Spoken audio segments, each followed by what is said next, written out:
This is what should be done by one who is skilled in goodness and who knows the path of peace. Let him be able and upright, straightforward and gentle in speech, humble and not conceited, contented and easily satisfied, not busy with duties, and frugal in their ways, peaceful and calm and wise and skillful, not proud and demanding in nature. Let none do the slightest thing that the wise will later reprove, wishing in gladness and in safety.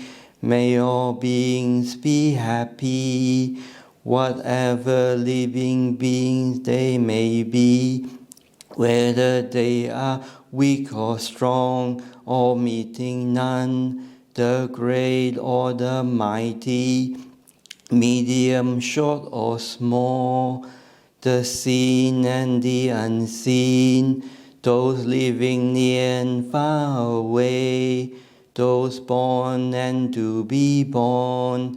May all beings be happy. Let none deceive another or despise any being in any state. Let none through anger or ill will wish harm upon another, even as a mother protects with her life her child, her only child. So with a boundless heart should one cherish all living being, radiating kindness over the entire world, spreading upwards to the skies and downwards to the depths, outwards and unbounded, free from hatred and ill will, whether standing or walking, seated or lying down, free from drowsiness. One should represent this recollection.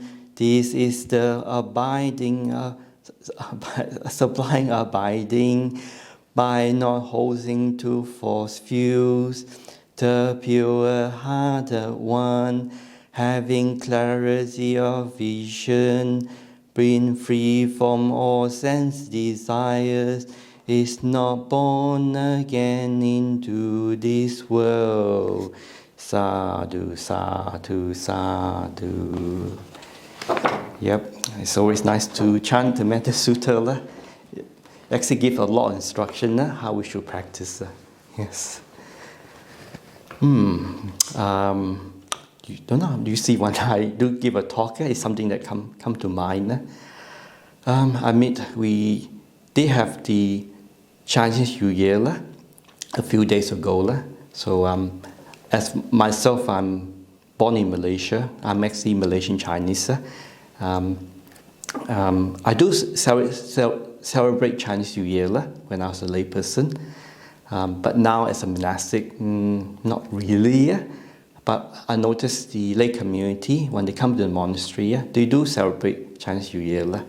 And I do remember, when I was a layperson, one of the first things we did on the stroke of midnight to welcome in the new year was to go to the temple or the monastery where I was living, and just to pay respect to the Buddha, to the Dhamma, and to the Sangha. Because when the act of paying respect to the Sangha or to the Chipajam, it's just to do something new, something good and something fresher to welcome the new year. So I used to do that when I was a layperson. When it hit midnight, I'll go straight to the temple to celebrate Chinese New Year, especially at midnight. I mean, other people will be basically just partying, but I always sometimes just quietly go to the temple and pay my respect and light some joss stick some candles, and just quietly pay my respect with my heart and with my mind, and just remind myself, yes, this is a new year, and I should always practice virtue, meditation, calm and peace, and mindfulness, and wisdom. So it's a good reflection. And on the Chinese New Year day, I noticed at Bodhinyana there was a lot of supporters that come over, and I noticed they mainly Chinese. They come over to welcome in the new Chinese New Year. So you see on the Bindabat line, I walk past and they will say Happy New Year or Kong Hei Fak Choi, and what that means is happiness and wealth. So for monastic, sometimes I find sometimes I will repeat the same thing again, back to our supporters. So you see the Chinese New Year will last for 2 weeks or 15 days. So it's according to the Buddhist calendar, from the new moon to the full moon. So Chinese New Year is celebrate according to the cycle of the moon, from a new moon to a full moon. So there is a connection for the New Year and also Buddhism. Yes. So one thing that I'd like to talk about, as usual, is on basic meditation. So meditation is calm and peace and letting go, and also mindfulness. Mindfulness is basically being aware, or sometimes I will call it attention and choices. So I'll explain why. Putting attention on something and also choices. Because with meditation, you see, we learn to let go, to calm the mind, and just to have a break from the busyness. Because when we work so much, we tend to think a lot. And when we think a lot, we think about work, we think about family life, we sometimes think about problems, especially problems with the work, with our friends, with our family, and sometimes with the world. So meditation is good. When we come back from work, we should basically unwind and let go of things that happen at work or in meeting families and friends. So especially in the new year, Chinese New Year, we have to especially let go of all our problems, our misunderstanding, and basically forgive one another for any misunderstanding or problems that arise in the old year. So we should forgive one another, let it go, and look forward to the new year. So that's one thing that why it's good to go to the monastery or temple, pay respect to the Buddha, the Dhamma, and the Sangha. And if you're not Buddhist, then some people pay respect to the different deities. If you're Taoist, So my background, I used to be a bit of a Taoist. So what Taoist background is basically they worship the ancestors, any of our relationship that passed away a long time ago, and also different deities or gods. But when I got into Buddhism, I realized, these are basically different. We do believe in heavenly beings, but in a different form, where people are reborn in high places according to their karma and their merits, and how if they can purify their mind. So meditation is good to basically let go, unwind, and make peace in oneself and with other people, and basically just to calm, still, and settle the body, and especially the mind, because we can be very busy, we can be very active, and when we go home, we don't bring that energy from work back to home, because if we bring that energy back home, then our partners, our family members, and sometimes even our pets, they will notice it. I used to have 2 dogs at home, and when I go back home, my 2 dogs will notice if I'm unhappy or a bit upset. So it's quite interesting how animals can pick it up, sometimes faster than human beings. So when we do develop mindfulness or calm, peace and letting go, then develop it, make it strong. Because the more you let go, the more you still the mind, the more you allow the five senses to unwind and shut down, then you find a lot of inner peace and happiness and freedom in one's heart. Yep. So that's basically samadhi, calm and stillness, or letting go. Then mindfulness is basically learning to pay your attention to wholesome qualities of mind, of speech, of action, and of intention. So so mindfulness does play a very important part. So sometimes I will call it attention and choices. So what I mean by that is when you give attention to things, then you give choices to things. So when we give attention to something that happened, there's two options. Either you look at it with a positive mind, or you look at it with a negative mind. So basically, there's giving attention and choices. So that's basically is a basic mindfulness practice. Yep. So when something happens at the workplace, sometimes we do make a mistake, and other people do make mistake. That's a part of being a human being. But we do have the choice not to follow our anger, our frustration. Because if we do follow our anger and frustration, we can carry it around with us for the whole day and bring it back home. And it's not very productive when we do that. So I would call that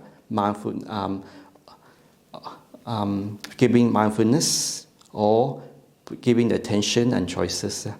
Yep. So sometimes what I mean by choice, because we all have a choice to react with kindness, to react with forgiveness, and react with letting go. If we don't do that, then we can react with anger and frustration. And basically, that will lead to unhappiness in oneself and other people. So sometimes it's very interesting. When I was a lay person, when I practiced mindfulness, it's great to do mindfulness and meditation, but you can't do both together. You have to let go.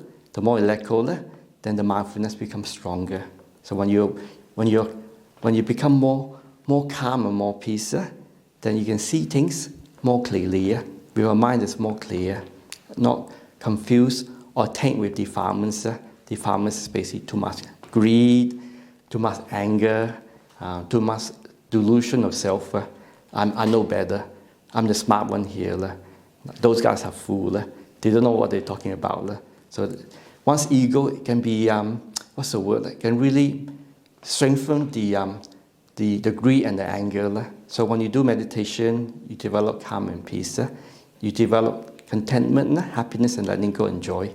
So when that is stronger, then your mindfulness is more sharper, and your mind becomes more clear. So when unpleasant things happen in life, then you can have a more clear attention and choices. Yep. So what I mean by that, if you develop wisdom is being a person that is wise and kind. So we've all been around wise people.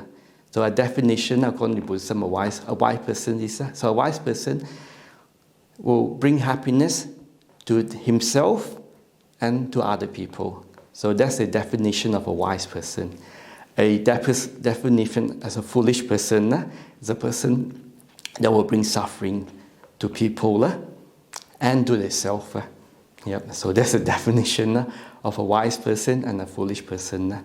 Yep. That's in Buddhism's term. So when you look at the news, there's so many examples of wise people, but especially foolish people. So so when you see foolish people in the world, they bring a lot of suffering to themselves and also to other people. And it comes from basically greed, anger, and ego. Yep. So sometimes when we see things happen in the news, instead of getting upset or sad or angry with what's happening in the world, it's just we should reflect on wisdom. These are all cause and condition. People's choices by action, speech and mind will lead to other people's happiness or sadness or suffering in the world. So as Buddhists, we should always develop wisdom, compassion, and kindness. Yep. And it's basically keeping the 5 precepts, practicing letting go or samadhi, calm and peace, develop the mind calm and peace. When the mind is calm and peaceful, then we develop mindfulness, attention, and attention and choices. So basically, make the right choice. And when I was younger, I used to be a really angry person. I used to have a very fault-finding mind, to the point where everyone at work will call me Mr. Grumpy. At work, when I come back home, my friend will also call me Mr. Grumpy or negative mind. Yeah, it's true. I was so negative. I was so angry. All I saw was faults in the workplace, in other people, with the world, and in myself. And I really suffer a lot, to the point I have anxiety, worry, and I was basically losing the plot, becoming a basket case where my hand will shake. I'll have ringing in my ear. My vision will become blurry. So I was basically having a mental breakdown. So I was basically pretty desperate. So when I came across Buddhism and especially meditation and mindfulness, I said, okay, I'll try this out. And when I tried it out, wow, it was good. For once in my life, my mind was peaceful and was calm. I stopped following all these negative behavior and negative thoughts. And the more calm and more peaceful my mind became, then meditation become easier, but especially mindfulness. So giving attention to wholesome things, and also making the choice of letting go of unwholesome action, speech, and mind. So how mindfulness works is, sometimes it's hard to find a simile, but I can think of a simile. I've been to India twice for the pilgrimage to the 4 holy places where the Buddha, where he was born, where he became enlightened, where he first taught the Dhamma, and where he passed away to Nibbana. So those 4 holy places, as a Buddhist monk, it's good. At least we go and visit those 4 holy places, because they are very powerful places. Like, we listen to it on Dhamma talks and read suttas on those places, but able to go there, experience and visit out in person, it's amazing places. And the energy there is so powerful. Like if any of you been to Bodhinyana Monastery and you go to the Dhamma hall, or you join a 9-day retreat where people are sitting down meditating for like 7-9 days, then you can feel the energy grows in the room. The calm and the peace and the stillness becomes very, we say overwhelming. So that's why a lot of people like going to monasteries and join 9-day retreats, because you can pick up those energy. Sorry for my voice, because I got a sore throat. For a lot of people are catching the virus around, and some people are catching COVID too. I got the virus maybe over a year ago, but now I'm catching all the new strain of flu that's coming. So I don't have a perfect voice, and I don't have a clear voice. So please forgive me if I sound a bit rougher in my voice for my sore throat. Going back to India, so one thing I noticed, when we go from one place to the next place, sometimes the bus ride is about maybe 1 hour, and sometimes it's as long as 4 to 8 hours.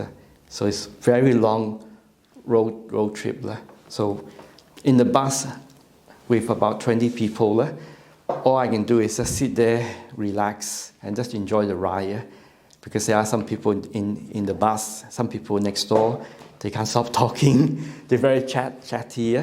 So instead of being negative, okay, no worries. They just come for the pilgrimage, and if they're happy to chat, yeah, go for it. Some people are very quiet. Okay, that's good. Yeah, it's good too. And the aircon is running full blast, so it's really cold. And when you get hot, then you get off the bus and it's really hot. So sometimes you go in the bus, in and out, hot and cold, and you get a slight headache.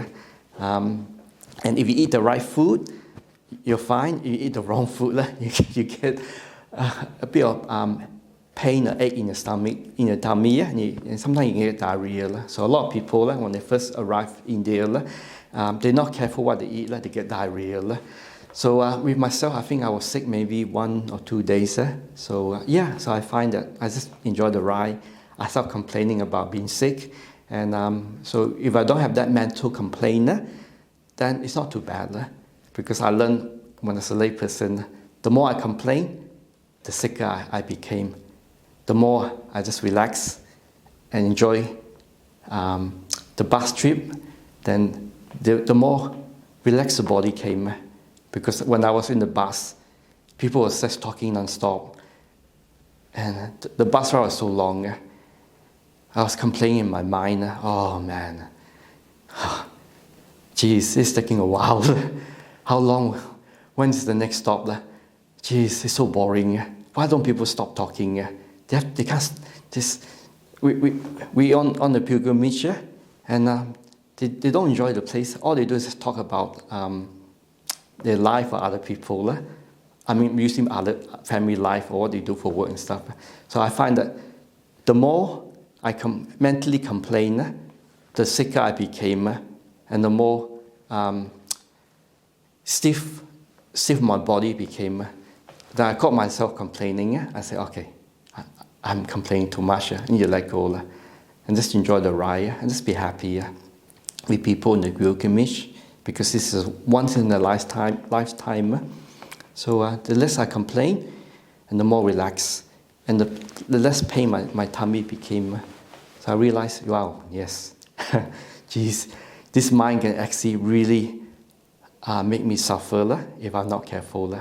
So it was a quick wake-up call to be mindful, to give my attention and the choices I make mentally in my mind. Either I can be negative or positive. So sometimes in the bus, you go to nice places, like through nice suburbs, beautiful forests, and you go, wow, that's so nice. The street is so nice, the forest is so nice. You see elephants, you see cows, and sometimes when you go to the slum, you see the pigs, the cows eating all the rubbish. And instead of complaining about the slums in India, sometimes you just realize it's just people's karma, and that's the way the world is. Instead of looking at the weeds or having a fault-finding mind, then we basically just look at it with a mind of wisdom, because not everyone will have a good life. Not everyone will have come from good background. Because in the India trip, sometimes you go to really, really good suburbs with really beautiful buildings, apartment blocks, shopping mall, nice streets, nice luxury cars. Then sometimes you drive through places like in the market where you have slums, you have animals, you have garbage everywhere. I don't believe it. There's so much garbage everywhere. Then you have pigs, dogs, and cows going through the rubbish. It was a bit of a eye opener. And there's a place where we drive through, and we call it the toilet run. Because when we're driving past, every 10 minutes or 20 minutes, you see someone doing the business just out on the field instead of using the public toilet. So instead of getting upset, I saw that quite funny. I going, wow, this is funny. So people just do their business everywhere in India. So I don't know. I haven't been back for a couple of years. Hopefully things improve. Hopefully the government have put proper public toilet. But India can be a poor places, really poor place. So so sometimes like that. So sometimes, just have the mind of equanimity and compassion and loving kindness. I mean, the world is not perfect. Sometimes we see unpleasant things, but we can look at the world with kindness and compassion and loving kindness. So sometimes it's good to keep the attention and develop wisdom and make the choice of just looking at the wholesome things in life. I mean, nothing is perfect, especially the world. But the choices that we make will determine our outcome and our happiness within our heart. Okay, so I think I better stop. This is getting close to 7:30. Okay, so I hope that makes sense. Okay. So there's a quick talk on samadhi, calm, peace, letting go, and mindfulness, awareness and choice, and wisdom. Okay, so we start off with the meditation. So as usual, yes? Sounds excellent. Yes, let's do that. That sounds wonderful. That lovely talk. Thank you. Okay, so as usual, so I'm not sure if there's any beginners in the group, but usually I'll mix it up with a beginner's way of practicing, because sometimes it's good to have a beginner's mind, because sometimes if we have too much expectation, it can lead to wanting. The more we want, the more we become disappointed if things don't do well. But if we develop a beginner's mind, then we can learn to just enjoy and just let go. Okay. So meditation is basically learning to bring your awareness to the mind and to the body. Yep. So we always start off with doing a body scanning. So gently close your eye and just take a couple of deep breaths. Just breathe in and breathe out and relax. Breathe in and breathe out and relax.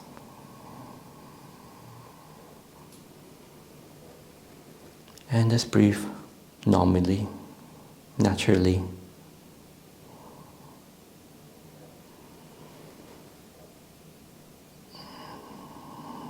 And now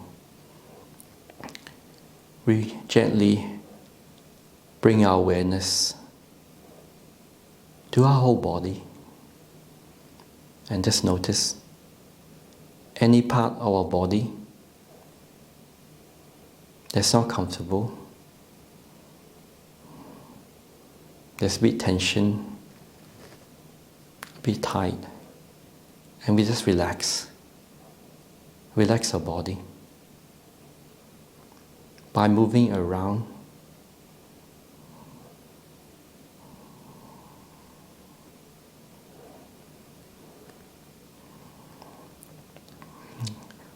With our body relaxed, now we gently bring our awareness up to our face.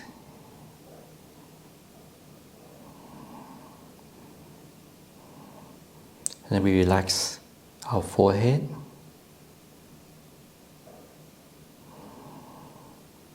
then our face, our cheek, and our back of our neck.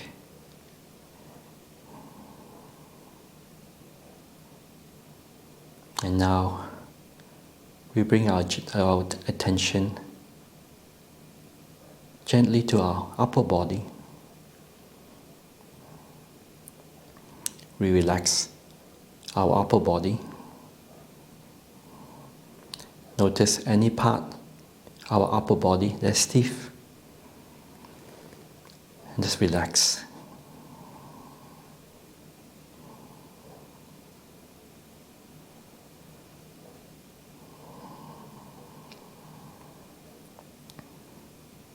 And now we bring our attention to our arms,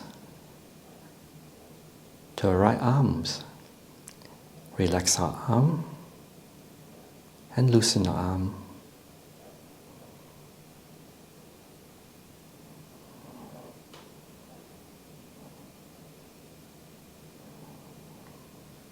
And now we bring our awareness to our hands, to both our hands, and we relax and loosen both our hands and our fingers.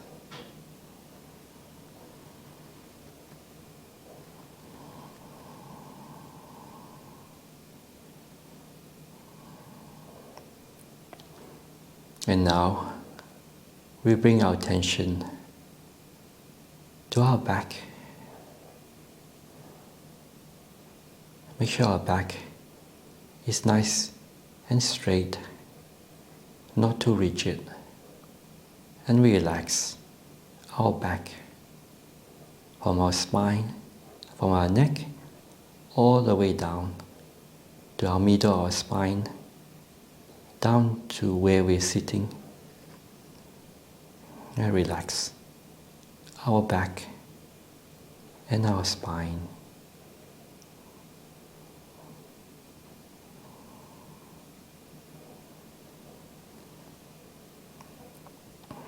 And now, please bring your awareness to our tummy. Make sure our waist is nice and loose. Our clothes are not tight. And just relax our tummy.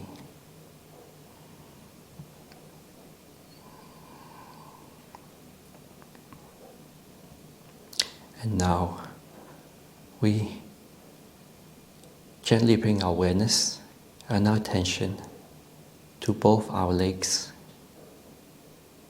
If you need to, please move it around gently.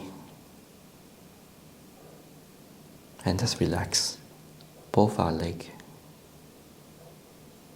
Relax our knee, relax our calf, and relax our ankle. And finally, we bring our awareness all the way down to our feet. And if you need to, just gently move our feet, make it loose, and make it relax. And gently move it around. Make it comfortable. And relax our feet. And now, we gently bring our attention to our whole body. And make that choice to relax our whole body.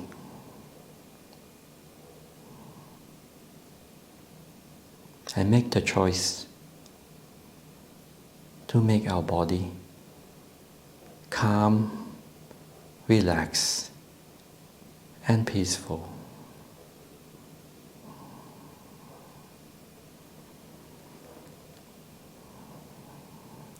With our awareness grounded to the whole body. And now we gently, calmly pay attention to our breath.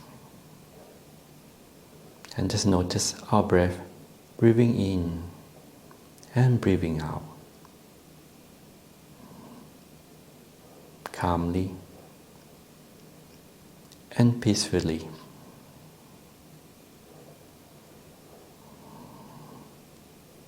And sometimes I like to remind myself, breathing, relax, and breathe out, letting go. Relax and let go. Relax and let go.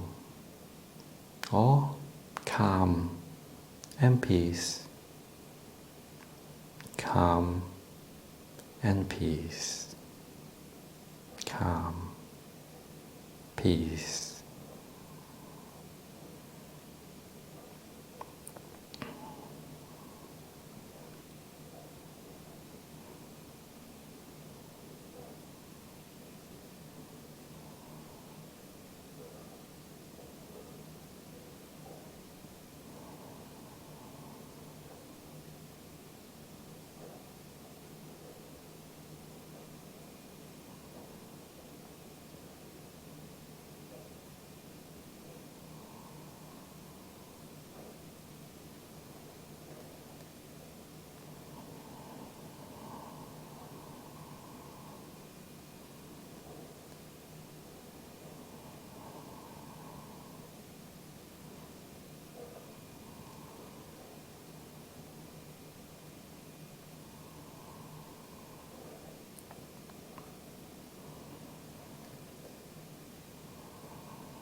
with the awareness of the whole body, we feel any part that's a bit stiff or still tight or painful.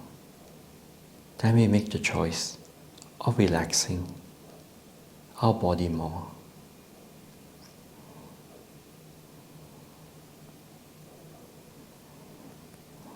By gently moving it around, making it comfortable, then relaxing our whole body. Any part that's stiff, tight, or a bit painful, or any aches.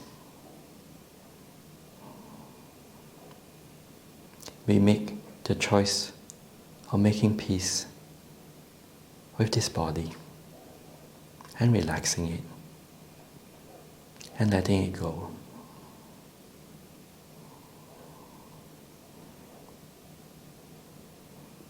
And now, we gently make the choice of going back to our breath.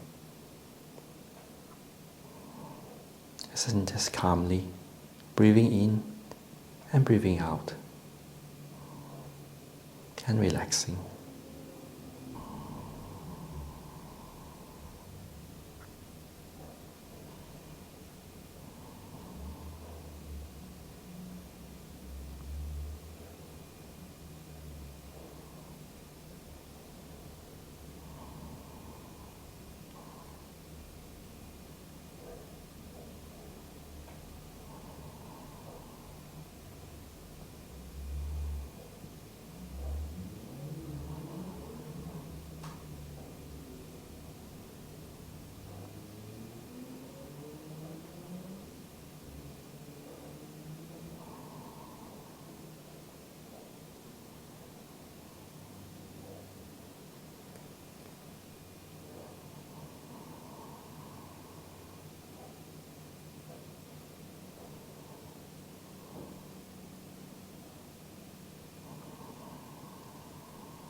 You find your mind or your thoughts do wander a bit.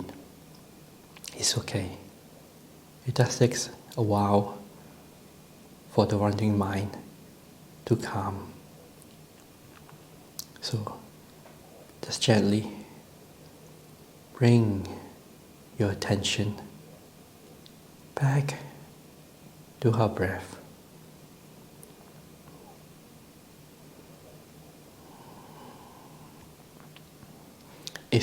It's the nature of the mind to wander a bit, especially when things become calm and peaceful. But we gently make the choice to bring our awareness and mindfulness back to this body, back to our mind,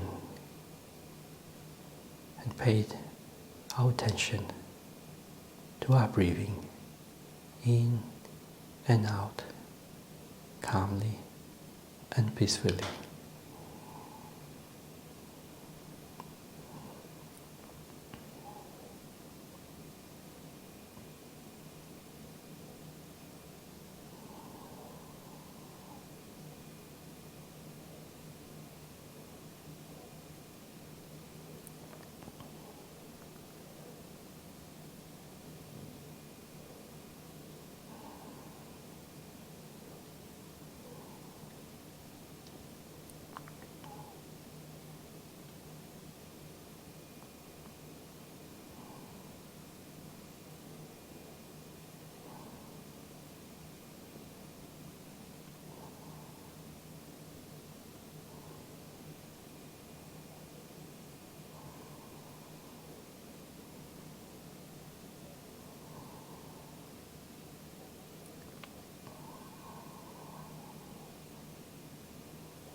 If you notice any sensation in the body, it's okay. As you become calm and peaceful, all kinds of sensation and feelings will rise in the body. Just relax and just watch it come and go. Meditation is learning to relax and just arise, to allow any sensation or energy from the body to just come and go.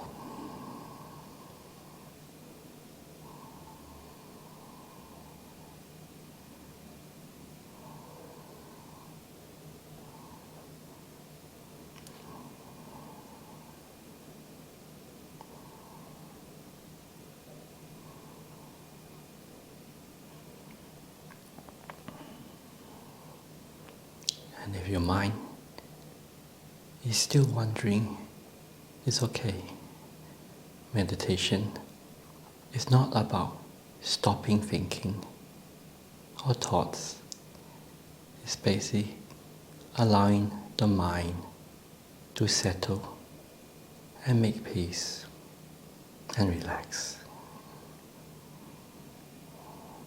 So our thinking, our thoughts, is like an echo in the background.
We have 10 minutes left. So please enjoy the next 10 minutes of peace and quietness.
Okay, so we'll be finishing the meditation.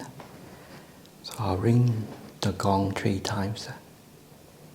So on the last gong, just come out gently and quietly.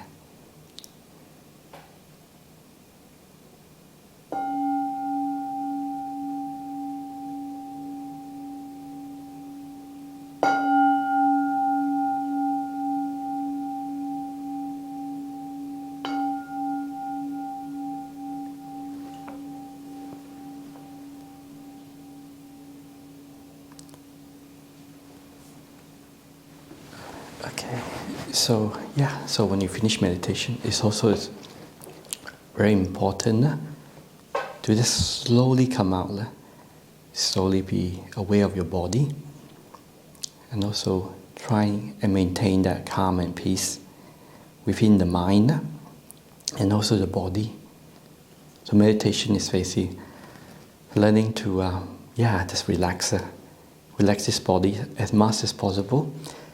But the most important thing is to quiet the mind and also quiet our thoughts and to calm our emotion, because when we are busy, when we are very active, our thoughts and emotion can be quite intense. So if we are more relaxed, more calm, and more peaceful, then we can make decision with a positive outcome.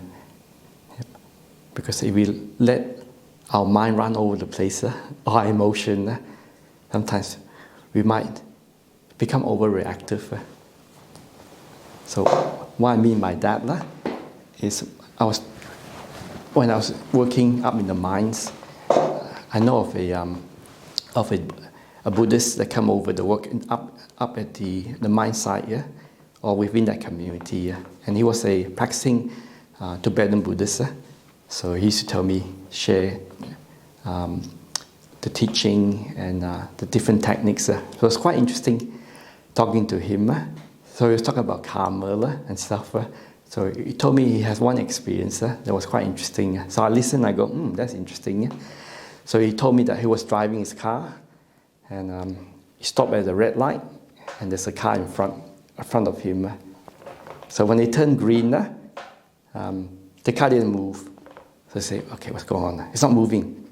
So after like 10 minutes, it's still not 10 minutes, 10 seconds, it's still not moving. So he was getting angry. He started horning non-stop and shouting, come on, move, get out, get moving. And the car didn't move. So he got really angry and started swearing and everything. Then later on, the car started moving after half a minute. So he's going, hopeless drivers. So they say after, maybe it was his karma. So after a few months, he was driving too, and he was on the red light. So he was driving there. So when it turned green, he let his foot down, and the whole car stalled, and he can't move. So he's trying to start it, and it won't start. So he's getting angry and upset. Oh no, it's not starting. Jeez, the person will be upset inside. So it was like getting upset, frustrated, and started to swear and trying to start the car, and the car won't start. Come on, start. And look at the mirror, and he saw the guy in the back just quietly waiting calmly until he managed to start the car. And it was an older gentleman. So he managed to start the car after maybe something like 20 seconds. So when he started the car, then he drove off. Then he noticed one was behind someone that basically he assumed basically the person stole and can't start the car. He was getting really angry and upset. And now maybe it's calmer. Now the car is stalled, and he's getting really angry on himself that he can't start the car in time to drive off. But he noticed the guy in the back was just calmly waiting for him to start the car and move off. So our attention and our choices is actually quite important, what we do in life. Especially when we are in really stress and high stress and dangerous environment. So what I mean by that is I used to drive race cars because I'm a mechanic, so I would fix the cars and drive really fast in the racetrack. So you have to be very mindful because you're going about 100 plus, and you make a mistake, you might destroy your car or destroy the company car, the customer car, sorry. So you have to be very mindful, and somehow you become fully aware on the vehicle. At every corner and turn, you actually feel the car like sliding out or drifting. So it's like almost the car's losing control, but it's always on the edge. So so that's basic mindfulness. But also I remember when I was working up in the mines, I used to go like snorkeling with my friends a lot. And they used to go spear fishing. I don't agree in that, but okay, anyway, they love to do things like that. So it's their business. So because we used to go in a group of friends, maybe 5, maybe up to 10, and you see there's 1 or 2 person that love spear fishing. So they'll go out and spear fish. So when you go with them quite deep, some part of the ocean, it drops straight down, and you can't see the bottom. But those part of the ocean, you get really big fish coming in, like trevallies and sometimes tuna. And sometimes if they spear a fish, it struggle, you get blood everywhere. Then you go, oh, poor fish, oh well. But sometimes you get a big hammerhead shark. They come out, and definitely you'll be really mindful at that time. You just keep an eye on the big shark, and just watch carefully, because the goal with seeing a really big dangerous shark is always have eye contact and very calmly just watch it all the time, because as long as your eye is focused on the shark, he knows that you're watching, and it will slowly move away. So when you see something very dangerous, you definitely have mindfulness, and having a calm heart and a calm mind does help, because you see sharks. I heard from shark expert, they say when you see a big tiger shark, you face it, then the shark will swim away. Because if you panic and swim away, the shark will always see it as a prey, will go after the person that's flashing around and swimming away in panic. So mindfulness is quite important when you're quite dangerous in a dangerous place.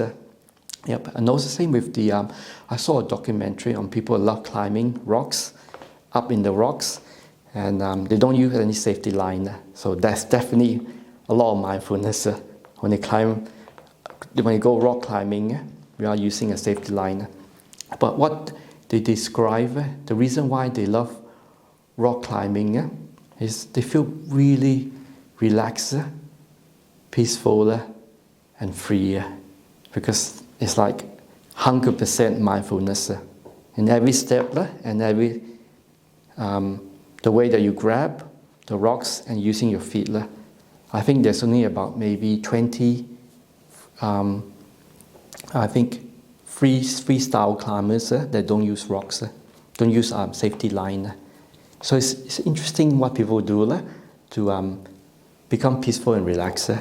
So I don't really recommend those kind of dangerous spots. But meditation is a lot more safer. Okay.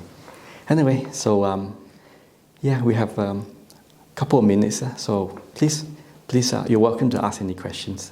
Thank you. If any of you would like to either put a question into the chat or to unmute and ask a question, it's a lovely opportunity to speak to Bhante Cunda. I see questions just come up in the chat, Bhante. Could I read it for you? Yes, please. Thank you. Thanks, Chris. You're welcome, Bhante. How do monks keep calm and peaceful in every situation? I am training myself, but I lose temper easily when I'm hungry, restless, or in a state of panic. I mean, time to time, I do lose mindfulness, And usually is if I'm tired or if I talk too much with people, or sometimes if I listen to people complain too much about life, about monastery life, about things that are not fair, and sometimes if I listen to people complain too much, I can be a little bit negative. So sometimes I do get a bit upset when I listen to people complain too much. So sometimes that's why the Buddha say, if we associate with wise people, with kind people, and with peaceful people, it does make a difference. But if we don't, then if we do lose it one day, see it as a learning experience.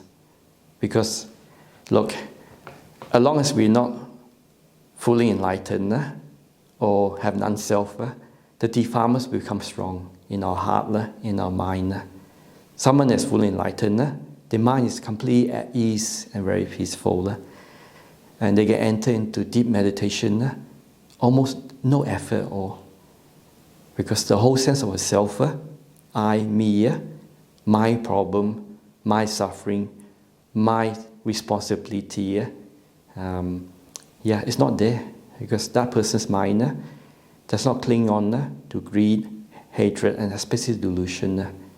Because as long as there's a self, as long as there's a need to be right, a need to tell people off, a need to protect oneself, a need to defend oneself, time to time we will run into problems and situations that will trigger our reaction negatively.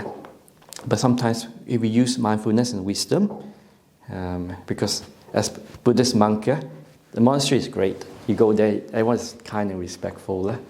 And when we go out, like go shopping, or go to the airport, or catch a plane, you cannot expect people to react. Because one time I was with another monk going to the airport, and this parking attendant went up to that monk and told him, "What are you doing? Wearing all this stuff? Should get a job and stop being silly." Sometimes, I mean, what can we do? What we do is just smile and go, "Oh, okay, no worries, thank you." Because you can't expect people to understand why we are monastic and we wear the robes. So sometimes when people see us wearing these brown bed sheets, they'll come and tell us off and scold us. So reaction is very important. Just to just know that there's normal human beings. People will always have different opinions, and they're always welcome to express their opinion. One of the monks that I know, when he travel overseas, he say time to time he will get scolded by people in his country, telling him, "You should know better. Why you a Buddhist monk?" And he will tell him off, and like for maybe a couple of minutes, and he says his dad is there, and his dad will just laugh at him and just pretend, "Oh no, it's my son. He's doing silly stuff. That's his business." And my monastic friends, he would get upset, being scolded, and his dad is like not protecting him. So sometimes, reaction is like, sometimes when unpleasant things happen in life, we have to learn to have a heart of equanimity, and try not to worry too much, because in this world, completely everything is out of control, and we can only take care of our mind and take care of our heart. And if we are scolded, people tell us off. I mean, I get told off quite a lot for not being a smart person in the monastery. I mean, I'm not the best chanter.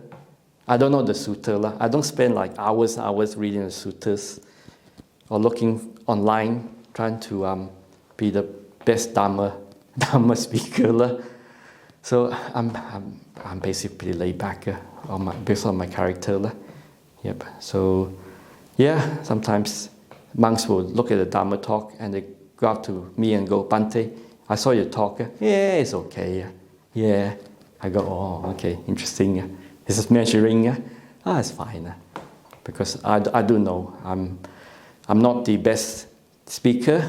I'm not as smooth as some of the more senior monks. I never went to university. In my class, I was the worst classmate. Yeah? My English was terrible. When I came to Bodhinyana, I didn't speak much English that much. So I was pretty quiet. And because I was a quiet monk, some of the monastics would speak on me and bully me around. So I just learned to just accept people for what they are, and just make peace with myself. And accept that I'm not perfect. I'm just a simple monk in the forest, just watching the kangaroos, watching the birds, watching the plants grow, and just learn to be more peaceful in my heart. Sometimes they say, you have 10 rains, you have to teach more. I go, oh, okay, I'll try. So my teaching is not the best, but it's good enough. I'm happy. And sometimes the feedback from people is quite interesting. They say they really might like my talk.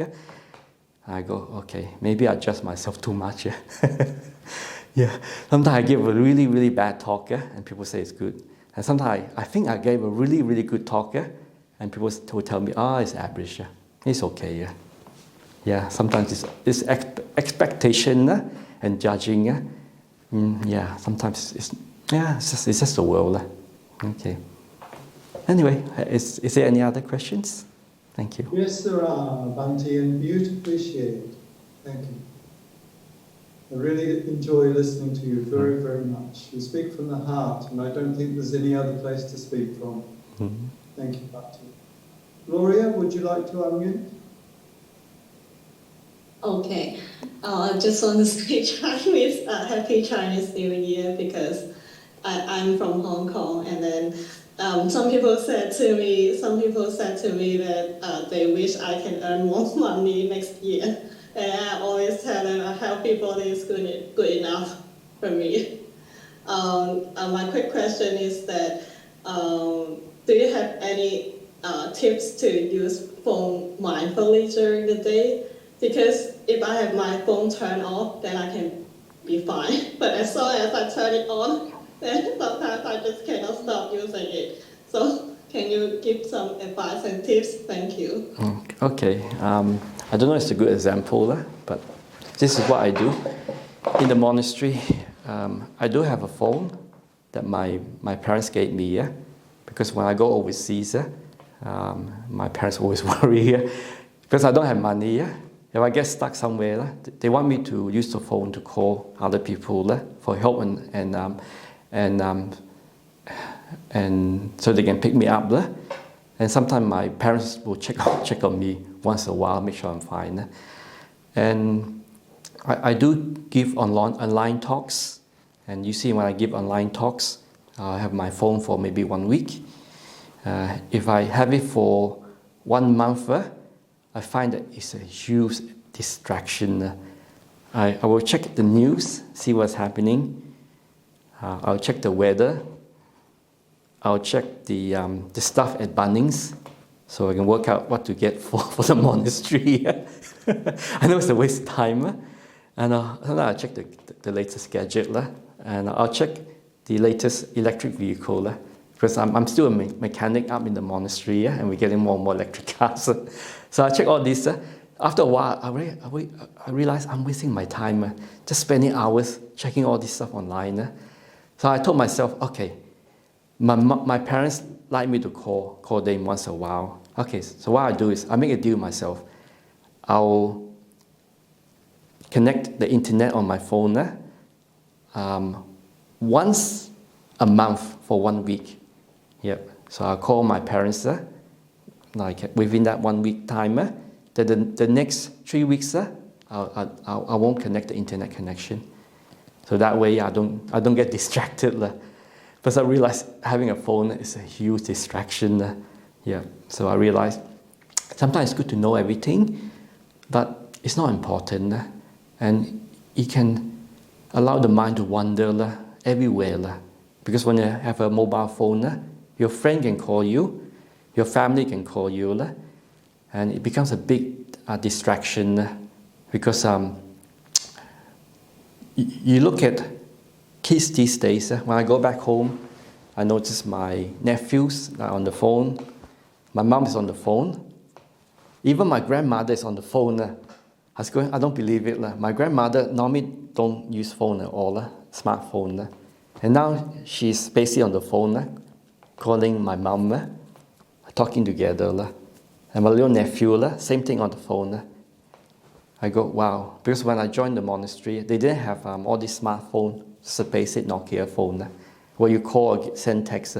Now you basically have a whole internet, the whole world on the phone. Yep. So giving attention to things that's not productive and will not lead to wisdom. Sometimes it's good to keep it aside. But at the end of the day, what do I value the most? Peace, happiness, freedom, and calmness, stillness of mind. Because the world is so chaotic, and it's just endless. So the more we look at the world, we're basically looking at other people's greed, anger, and delusion. So sometimes, time to time, you ask yourself, what do you value the most? Because these days you can get, what I heard is dumb phone, where you can just call people only, and it does not have connection to the web. Or when people come for retreat at the monastery, basically they turn off their phone, and they only check maybe after lunch for 1 hour. So when people come to stay in the monastery, sometimes I recommend don't check your phone. If you do check it, just check it maybe once in an hour, like for 1 hour. If not, you just end up, instead of sitting down enjoying the forest and watching the kangaroos and birds, you're basically just looking for the internet. So I do admit, myself, I did the same thing too, when my parents gave me a mobile phone and a SIM card plan. So I just spent just hours looking at the phone, and I realized, I basically not doing much meditation. And when I do start to sit down quietly, my mind is just wandering around everywhere. So I realized, sometimes it's good to give it up and just have a break. So that's why I recommend, if you find that you always pick out the phone, just give your time. Make a time. From this time to that time, don't pick up the phone. Turn it off. I mean, the phone, the email is very important to contact friends, places, and work, and check the weather. But if you're picking it up every 5 or 10 minutes, then it is a problem. So in the monastery, it's great. We only have Wi-Fi connection in this office, and when I go back to my kuti, no, I don't have a SIM card plan. So I only have it on once a week for 1 month, just to call my parents. So I decided I need to do that. If I don't do that, I'm basically almost wasting my time in the monastery. I'm becoming a lay person again, going like this all the time. Okay, so that's what I do. I hope that makes sense.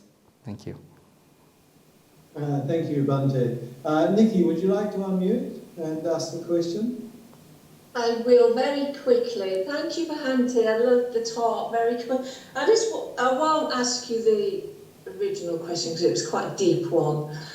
We haven't got time, so that's fine. But I wanted to tell you, I thought, oh, you're a poet and you don't even know it. I thought, poet? You were saying something and it was great. It says, the more I complained, the sicker I became. I thought, what a wonderful, it's like a poem.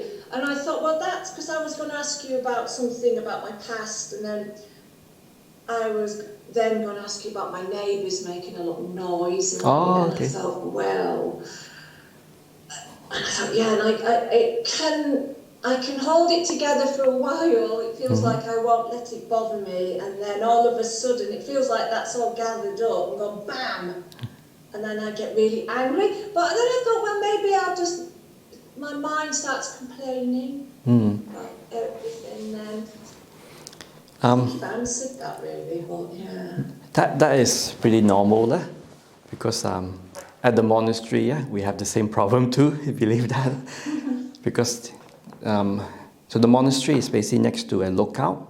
So the lookout is only about, from where I'm sitting, it's only about 100 meters away. Yep. Or maybe 150 meters from this building. So this office is next to the monastery car park and the wall. And from the wall of the monastery is another 50 meters to the lookout. So on the weekend, we get young people to come in, like with their fast cars. Yep. And they have really massive stereo system. And sometimes from Friday to Saturday on Sunday, or the long weekend, it basically sounds like a party next to the monastery.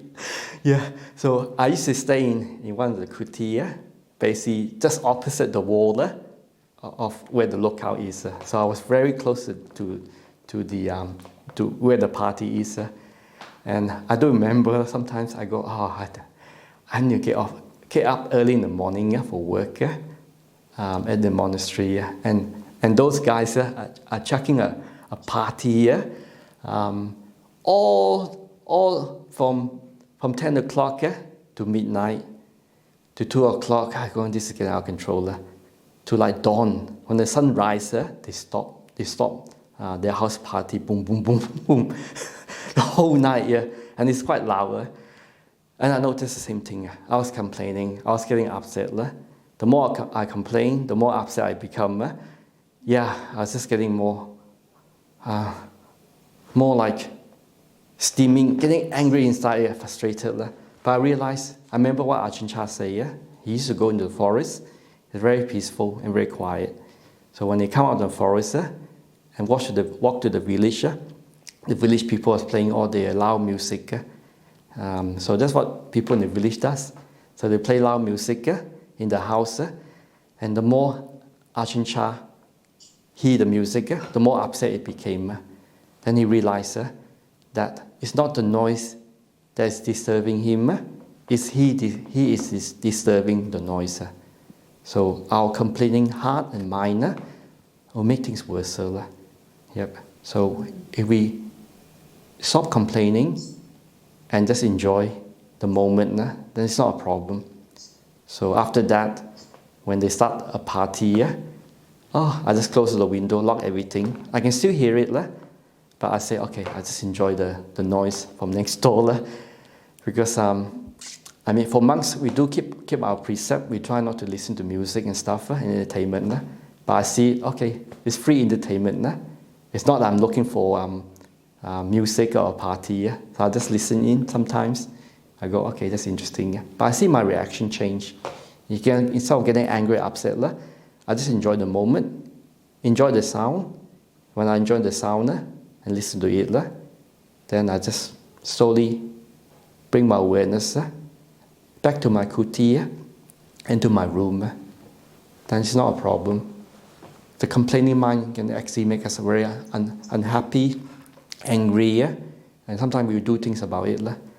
Because I heard from some of the monks here that just ordained, and they're here, they'll reach a point where they have to walk out in the middle of the night, maybe 2 o'clock, walk all the way to the lookout, and basically tell the people to stop playing the loud music, and walk all the way back to their kuti. For me, I'm pretty lazy. I will not do that. And I know how people are like. When they're young, they're not going to listen. They're going to party and just mess around, fool around, and do burn out on the car park. So sometimes I can hear people doing burnout up and down the monastery, laughing, joking around, screaming and shouting like clowns. And to me, I find that it's funny. Yeah. So what's the point of getting upset? I mean, when I was young, before I was a Buddhist, I did the same thing too with my friend. So I realized this, it's just people being people. Yeah. But as I become more and more senior, I moved to a new place. It's called the Hermitage. So it's about a couple of 100 meters away from the lookout. And my kutis are built like fireproof.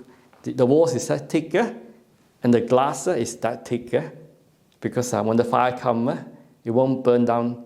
Basically, the window and the doors is that thicker, and the doors are thicker. So it's fully fireproof windows and doors. So when you're a senior monk, you get first choice in the kuti that you pick. So I pick a nice kuti. So when I hit the house party from a couple of 100 meters away, I go, Jesus, louder. I don't know how the monks going to manage to sleep with that noise. Yeah. So it's quite interesting how much we can complain internally. But we make peace with the noise, and we make peace with other people. Then it's not a big problem. When we want to fight and fix things, then things can get worse. Yep. Sometimes I realize I just feel like I want to tell people off. Then I realize if I hold my tongue, keep quiet, then later on I realize that something happened in the monastery, and that's why they got upset. And they snapped at me because they overwork, or they have back pain, or something happened within the family member. So there's always cause and condition, because in the monastery everyone is trying their best and trying to practice. And when things don't go wrong, don't go right, instead of getting upset, just realize it's just cause and condition. So if I'm calm and peaceful, then it's not a problem. And people will learn and they understand. And sometimes I find that because I'm quite a calm person in the monastery, so I realize I tend to have a lot of friends, and they come and ask me for favors and to do things.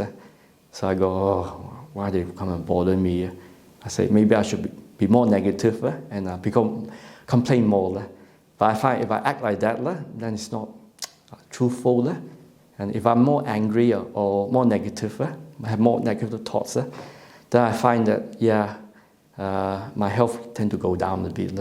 So, because sometimes I find that if I'm working in the new monastery, doing a lot of work, overwork, exploited. Because in the new place, you tend to work maybe 4 or 5 times harder. A new place, hardly anyone comes. So you tend to do a lot of work in the morning, afternoon, and evening. Then when people come in, they don't know Buddhism much. Then they tend to shout and scold at me. If I tell them not to do this, not to do that. Sometimes I have a guest shouting at me for like 15 minutes. And I say, okay, it's okay? And they say, yeah, it's okay. Okay, no worries. So I went for lunch. And the next day he came back and apologized to me. I said, okay, no worries. Then a week later he starts shouting at me. I go, geez, okay. Oh, okay, whatever. Then the next day his friend told me that he was just crying in his room. And I go, geez, it's not that I'm giving a hard time. I realize sometimes people, they're having a hard time, and past conditioning will trigger that emotion.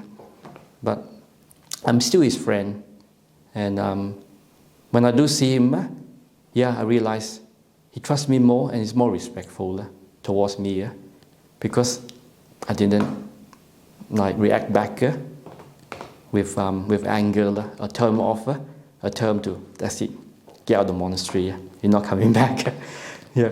He told me, you're the one that causing the problem, like making me do this and do that. And I told him that you have to wear a safety helmet when you're using a chainsaw, because if you injure yourself, I'm responsibility. And they say, no, you're trying to force me to wear that.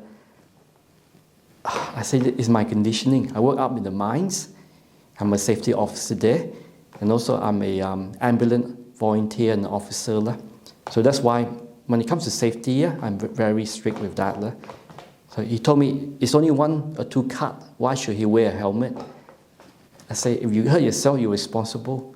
So he got really angry with that. He thought that I was just being a smart, what do you mean, smart person? I don't want to use the word a, smart person. So he got really angry at me. So I didn't react. I just explained to him calmly. It's just health and safety. And if you injure yourself, I get the blame. And the monastery may get fined for using a chainsaw without any protective equipment. He told me it's just only 2 cuts within 2 seconds. Anyway, that's my conditioning, being a safety officer and an ambulance officer up in the mines or in the workplace. But these days, when I see him and I explain to him with safety, then he understands more. So sometimes things like that do happen. Okay, I hope that makes sense. Thank you. And thank you too, Bhante. You've spoken to over 45 people in the group this evening from all over the world, from Hong Kong, Florida, Minneapolis, France, Thailand, Maine, Singapore, Austria, Sweden, Laos, Japan, England, Germany, and Sri Lanka. Oh, okay. Armadale. And parts of Australia. Oh, okay, that's nice. Oh, Nice. yeah, the group is getting bigger. Yes. Okay, so a quick blessing for everyone. Natena saranangano putune saranangano etena hachawatena sutite hotisapata natine saranangano damune saranangano etena hachawatena sutite hotisapata natine saranangano Sangho me sanananyadu etena sachawatena sutite hotisapata. So that chanting is basically, may the Buddha, the Dhamma, and the Sangha protect you no matter where you go and where you are. So basically, that's the blessing of the Triple Gem. And so went on just a little bit longer. So please take care. And take care of your heart, your mind through letting go, calm and peace, samadhi, and mindfulness, awareness, and choice. Make a wise choice of being kind, gentle, and compassionate. So when you become a wise person, you bring happiness to yourself, especially, and also with other people at work or around you or with family members. And that is very rare to be a wise person, especially now in these days, because defilements in the world is getting way more and more stronger. But I guess it's always been like that. So it's very special to meet so many people, especially practicing sila, samadhi, and panya. Okay, thank you. Good night. Thanks, Chris. Thanks for hosting the event. Thank you, Bhante. Thanks, Bhante. Thank you, everybody. See you next time. Thank you, Bhante. Okay, good night. Thank you. Bye. Thank you. Thank you. Thank you. Bye-bye. Bye. Bye.